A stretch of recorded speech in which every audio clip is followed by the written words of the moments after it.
August 15ஆம் தேதி அனைவருக்கும் என் சுதந்திர தின நல்வாழ்த்துக்கள். நாம் இன்று 78வது சுதந்திரத்தை கொண்டாடுகிறோம்.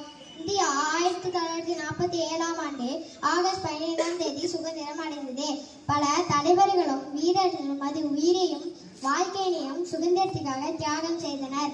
பால கங்காதர திலகர், மகாத்மா காந்தி, ஜவஹர்லால் நேரு, நேதாஜி சுபாஷ் சந்திர போஸ், பகத்சிங், ஆணி வேலு நாச்சியார், பாரதியார், வ.உ.சி. கட்டபொம்மன் போன்ற பல தலைவர்கள் சுதந்திரத்துக்காக பாடுபட்டார்கள். இந்த திருநாளில் சுதந்திரத்துக்காக பாடுபட்ட தலைவர்களுக்கு போற்றி மற்றும் தியாகிகளுக்கும் போற்றி வணங்க வேண்டும். நாட்டை நம் உயிரினும் மேலாக பாதுகாப்போம்.